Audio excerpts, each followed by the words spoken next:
है। साथ ही इस रात में चांद देखने के बाद ही अपना व्रत तोड़ने के अनुसार छलनी से चंद्रमा को देखते हुए पति को देखना शुभ माना जाता है। इस व्रत में भगवान शिव, पार्वती, कार्तिक, गणेश और करवा चौथ माता का पूजन किया जाता है। करवा चौथ में चंद्रमा का बहुत महत्व होता है। करवा चौथ का पावन व्रत अब पूरे भारतवर्ष में सुहागिन स्त्रियां बड़े ही हर्ष उल्लास के साथ मनाती हैं। लेकिन समय के साथ इस त्योहार को मनाने के तरीके अलग हो चुके हैं। तो चलिए आज हम आपको इसी व्रत की एक पौराणिक कथा सुनाते हैं। मित्रों, प्राचीन काल में श्रीरंगपुर नामक गांव में रघुनाथ नाम का साहूकार रहता था। उसके 5 बेटे और एक बेटी थी। उसकी बेटी का नाम मीरा था। मीरा 5 भाइयों में एक लाडली। मिलकर मेरे लिए अमृत ले आए। तब मीरा के 5 भाई बोले, अरे बहन, तुम्हारे चेहरे पर मुस्कान लाने के लिए हम कुछ भी कर सकते हैं, परंतु हम तुम्हारा प्यारा सा मुरझाया हुआ चेहरा नहीं देख सकते। मित्रों, इसी तरह सभी भाई मिलकर बचपन से ही मीरा का बहुत ध्यान रखते थे और अब समय धीरे धीरे आगे बढ़ता गया। जब मीरा बड़ी हुई तब उसके पिता ने उसकी शादी गोपाल नाम के एक ब्राह्मण से करा दी। अब समय के अनुसार विवाह के बाद मीरा खुशी खुशी अपने ससुराल में रहने लगी। तदनंतर कार्तिक मास की कृष्ण पक्ष की चतुर्थी को करवा चौथ का व्रत आता है। अब मीरा विवाह के बाद पहली बार अपने भाइयों से मिलने के उद्देश्य से मायके में आती है। तब उसकी भाभियों ने उसे बताया कि मीरा जी, आज तो करवा चौथ का व्रत है, तो आप भी हमारे साथ ये व्रत कीजिएगा। वैसे तो आपको अपने ससुराल में रहकर करना चाहिए था, किंतु अब आप यहाँ हैं, तो आप हमारे साथ इसका व्रत करें। ये आपका पहला करवा चौथ है।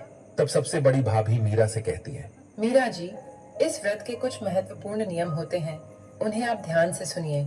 इस व्रत के दौरान चाकू चलाना, सिलाई, कढ़ाई, बुनाई करना और उधेड़ना मना होता है। इस बात का आप ध्यान रखना।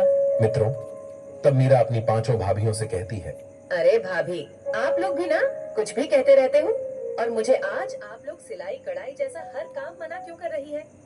मायके में रहकर ही तो समय मिला है, ससुराल में तो समय ही नहीं मिलता है। मैं तो अपना काम करने जा रही हूँ। और तब मीरा अपनी भाभियों की बात को अनसुना करके कपड़ों पर कढ़ाई का काम करने बैठ जाती है। ऐसे ही सारा दिन निकल जाता है और जब रात को मीरा के भाई भी काम से वापस घर आ जाते हैं, तब मीरा कहती है, कितने ही दिनों के बाद आज समय मिला है मुझे मेरे भाइयों के साथ भोजन करने के लिए।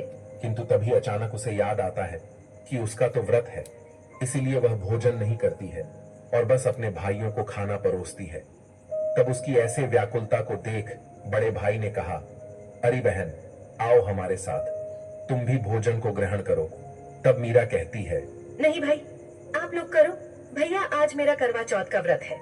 भाभियों ने बोला है कि आज मेरा पहला करवा चौथ का व्रत है, तो मैं आज चांद को अर्घ्य देकर ही भोजन करना चाहिए। तभी मीरा की बात सुनकर उन भाइयों से अपनी भूखी बहन का हाल देखा नहीं गया और मीरा के भाई भी खाना नहीं खाते हैं और वैसे ही सब थाली को बिना छुए उठ जाते हैं और वे सभी आपस में कहते हैं कि हम लोग अपनी बहन को इस तरह भूखा नहीं छोड़ सकते, हमें ही कुछ करना होगा।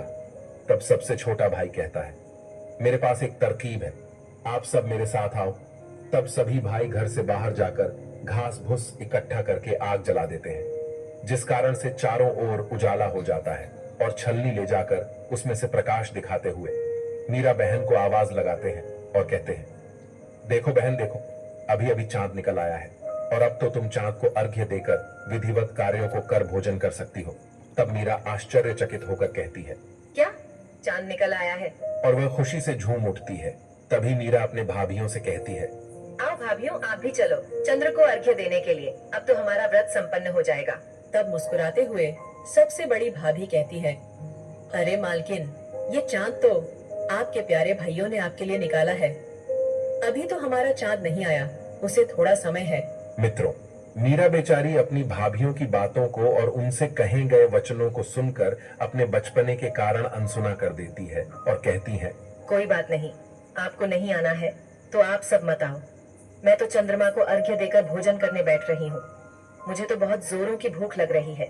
मित्रों, मीरा अपने भाइयों के बहकावे में आकर चांद को अर्घ्य देकर अपने भाइयों के साथ खाना खाने लगती है। तभी एक अनहोनी हो जाती है। जैसे ही मीरा ने पहला निवाला खाने के लिए अपने मुख में डाला तो उसमें बाल निकला, जिसे वह खा नहीं सकी।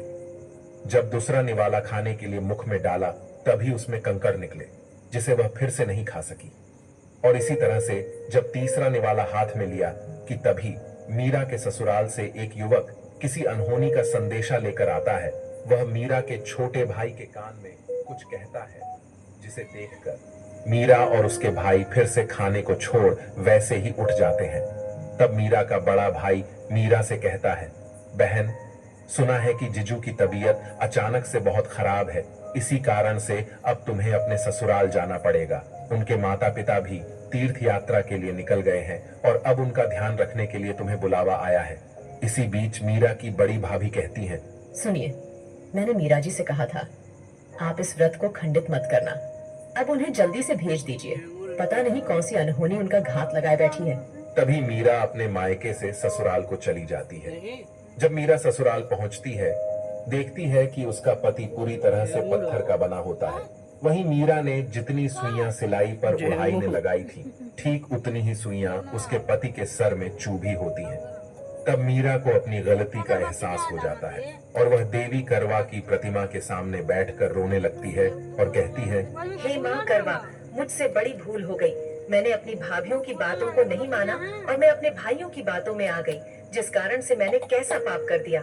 मुझे क्षमा कर दो। और रोती हुई आगे कहती है, स्वामी, मैं आपको कुछ नहीं होने दूंगी। मेरी गलती की सजा आपको नहीं मिलेगी। मैं आपको ठीक करूंगी, चाहे मुझे कितना भी समय लग जाए। आपको ठीक करने के लिए मैं कठोर से कठोर व्रत करूंगी, ये मेरा वादा है। तभी शालू नामक एक उनके ही घर की नौकरानी वहां आती है और ये सब नजारा देख वह मीरा से कहती है, मालकिन, पर आप ये कठिन कार्य कैसे करेंगी? तब मीरा कहती है, शालू, मुझे देवी करवा माता पर विश्वास है, वह मेरी पुकार जरूर सुनेगी और वे ही मेरे पति को ठीक कर देंगी। करवा चौथ माता तो ममता की देवी है, इसीलिए वो मेरा साथ जरूर देंगी और वही मुझे हिम्मत देंगी। और दूसरे दिन मीरा के भाई उसे आशीर्वाद देकर वापस चले जाते हैं। फिर कुछ समय के बाद मीरा अपने पति के मूर्ति बने शरीर को अपनी गोद में लेकर उसे सहलाती है और उसके सिर में चुभी हुई उन सुइयों को हर रोज निकालती है। अब इसी तरह अपने पति की सेवा करते हुए और माता करवा देवी की आराधना करते हुए पूरा 1 साल बीत जाता है और फिर अगले साल करवा चौथ का व्रत आता है। तब मीरा फिर सभी रीति रिवाज के साथ व्रत रखती है।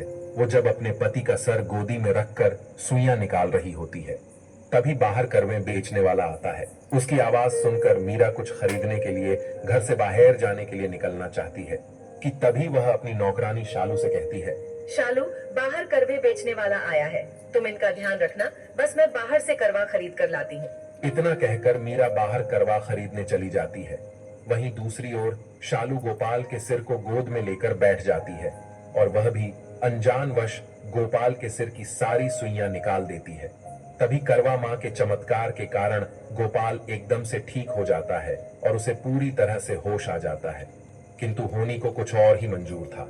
जैसे ही गोपाल होश में आया, वह शालू को ही अपनी पत्नी मीरा समझ बैठता है और जो मीरा थी उसे शालू समझ लेता है। अब इस तरह जो मीरा थी वो शालू बन गई और जो शालू थी वो मीरा बन गई। फिर तब अपने पति के सुख और खुशी के लिए मीरा चुप रहती है और मन ही मन माता करवा देवी से कहती थी, हे माँ, जैसी आपकी मर्जी होगी वैसे ही करो, लेकिन मैं आपको कोटि कोटि धन्यवाद करती हूँ, क्योंकि आपने मेरे पति को एक पत्थर की मूर्ति से इंसान के शरीर में बदल दिया है और खुश रहती है। अब वह अपने पति से कुछ नहीं कहती है, बस घर के अन्य कामों में व्यस्त रहा करती थी। मन में ये सोचा करती थी, चलो मेरे पति ठीक हो गए, मुझे और कुछ भी नहीं चाहिए।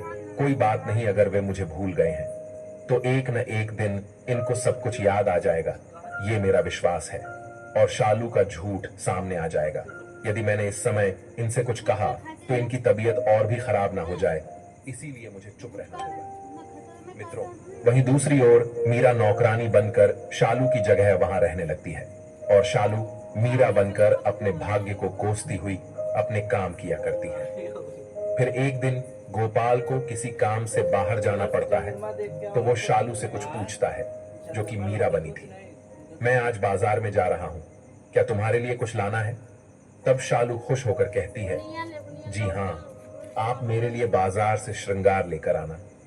वहीं जब गोपाल मीरा से पूछता है, जो कि शालू की भेष में थी, वह कहती है, साहब मेरे लिए एक गुड़िया लेकर आ सकते हैं, आपकी बड़ी मेहरबानी होगी। तब गोपाल कहता है, ठीक है, तुम हमारे घर में बहुत पुरानी नौकरानी हो, इसीलिए मैं तुम्हारे लिए गुड़िया जरूर ले आऊंगा। ऐसा कहकर वह बाजार में चला जाता है और उन दोनों की पसंद की चीजें लेकर आता है। मित्रों, तब असली मीरा अपने कमरे में अकेले बैठकर उस गुड़िया से बातें करती रहती है और उसे अपने जीवन की दुख भरी कहानी सुनाने लग जाती है। वहीं दूसरे कमरे में शालू, जो कि मीरा बन बैठी थी, वह अब मन ही मन खुश हो जाती है और सोचती है, मेरे तो भाग्य ही खुल गए, अब मैं तो घर की मालकिन बन गई हूँ, अब मुझे नौकरानी के जैसी करने की कोई जरूरत नहीं है। फिर एक दिन बात है जब असली मीरा अपने कमरे में देवी करवा माँ के सामने बैठकर अपनी गुड़िया से कहती है कि अरे गुड़िया, तुम देख लेना, एक दिन देवी माँ सब कुछ ठीक कर देगी और मेरी मन्नत जरूर पूरी होगी। उसी समय उसके कमरे के बाहर से गोपाल बाबू गुजरते हैं और वे शालू बनी मीरा की सभी बातें सुन लेते हैं। तभी शालू का गुमसुम रोना सुनकर गोपाल बाबू उसके कमरे में हैं और कहते हैं, हे शालू, तुम इस तरह गुमसुम रहकर क्यों रो रही हो? मुझे बताओ, आखिर मेरा माजरा क्या है? तब शालू कहती है, जी मालिक, कुछ भी नहीं, मैं तो बस अपनी गुद्धिया से बातें कर रही हूँ। तब क्रोध से भरे शब्दों के साथ गोपाल ने पूछा कि तुम बताती हो या नहीं? शालू, तुम मेरी तलवार की धार अच्छे जानती हो, अगर तुम मुझसे कुछ छिपा रही हो तो तुम्हें उसकी सजा जरूर मिलेगी। तब शालू कहती है, नहीं नहीं, आप क्रोधित मत होइए, क्रोध में आना आपकी सेहत के लिए हानिकारक है। अब मैं आपको सब सच बताती हूँ।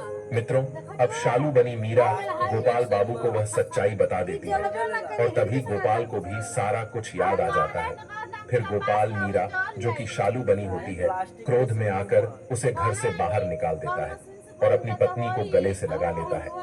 अब मीरा को अपने पति के लिए अटूट प्रेम का फल प्राप्त हो जाता है और उस दिन के बाद से मीरा हर वर्ष पूरे विधि विधान से करवा चौथ का व्रत रखती है। भाई भाभियों के आशीर्वाद से और मां करवा चौथ की कृपा से मीरा अपने पति गोपाल के साथ फिर से खुशी खुशी सुख में जीवन व्यापन करने लगती है। मित्रों, अब हम आपको करवा व्रत कैसे किया जाता है उस विषय में विस्तार से बताते हैं। करवा चौथ हिंदू धर्म का एक महत्वपूर्ण व्रत है। विवाहित महिलाएं इस व्रत को अपने पति की लंबी आयु और जीवन में सुख समृद्धि पाने के लिए करती है। करवा चौथ के दिन भगवान शिव, माता पार्वती, गणेश जी, कार्तिक जी के साथ करवा माता और चंद्रदेव की पूजा की जाती है। इस दिन महिलाएं पूरे दिन व्रत करती हैं और चंद्रमा को अर्घ्य देकर व्रत खोलती हैं। करवा चौथ का व्रत सुहागिन महिलाओं के लिए बहुत ही महत्वपूर्ण माना जाता है। करवा चौथ का व्रत हर साल कार्तिक माह के कृष्ण पक्ष की चतुर्थी तिथि को रखा जाता है। करवा चौथ के व्रत की शुरुआत सुबह सरगी खाकर होती है और उसके बाद पूरे दिन निर्जल व्रत रखती है। इसके बाद शाम को 16 श्रृंगार कर महिलाएं पूजा करती हैं और व्रत कथा सुनती है। आखिर में चंद्रमा को अर्घ्य देने और छलनी से पति का चेहरा देखने के बाद व्रत खोलती है। मान्यता है कि करवा चौथ के दिन निर्जला व्रत रखने से पतियों को अखंड सौभाग्य का आशीर्वाद प्राप्त होता है और घर में सुख समृद्धि आती है। अगर कोई महिला इस साल पहली बार करवा चौथ का व्रत रखने जा रही है तो जान लें ये जरूरी नियम। पंचांग के अनुसार इस साल कार्तिक मास के कृष्ण पक्ष की चतुर्थी तिथि 20 अक्टूबर दिन रविवार को सुबह 6:46 से शुरू होगी और यह तिथि 21 अक्टूबर को सुबह 4:16 तक रहेगी। ऐसे में उदया तिथि के मुताबिक करवा चौथ का व्रत 20 अक्टूबर दिन रविवार को रखा जाएगा। करवा चौथ के दिन पूजा का शुभ मुहूर्त 20 अक्टूबर की शाम 5:46 से लेकर शाम 7 बजे तक होगा। 7:02 तक रहेगा। इस समय पूजा करना बहुत ही शुभ रहेगा। करवा चौथ व्रत में सरगी से जुड़े नियम करवा चौथ व्रत की शुरुआत होती है। इसलिए जो महिलाएं पहली बार करवा चौथ का व्रत रखने जा रही हैं, उनके लिए यह जानना जरूरी है कि उपवास सूर्योदय से पहले ही शुरू हो जाता है। इसलिए भोर में उठकर अपने बड़ों का आशीर्वाद जरूर ले और बाद में सरगी खाकर व्रत का शुरू करें। मित्रों, अब हम जानते हैं कि करवा व्रत में 16 श्रृंगार है। क्यों जरूरी है? जो भी महिलाएं पहली बार करवा चौथ का व्रत रखने जा रही हैं और सभी करवा चौथ का व्रत करने वाली महिलाओं को इस दिन पूरे 16 श्रृंगार करने के बाद ही पूजा करनी चाहिए। जैसे कि मेहंदी लगाना सबसे जरूरी है। सुहागिन महिलाओं के लिए लाल रंग बहुत ही शुभ माना जाता है। इसीलिए करवा चौथ के दिन महिलाओं को लाल रंग के वस्त्र पहनने चाहिए। इसके अलावा जो भी महिला पहली बार करवा चौथ का व्रत कर रही है वह బేబీ సీట్స్ కంఫర్టబుల్ గా ఉండవు ఇది తీసుకో నా బేబీ ఎప్పుడు కంఫర్ట్ గా ఉండాలి బేబీ రెడ్ బస్ లో రేటింగ్స్ రివ్యూస్ చూసాకే బస్ బుక్ చేశారు. అందుకే క్లీన్ బస్ మాత్రమే కాదు కంఫర్టబుల్ సీట్స్ కూడా ఉంటాయి.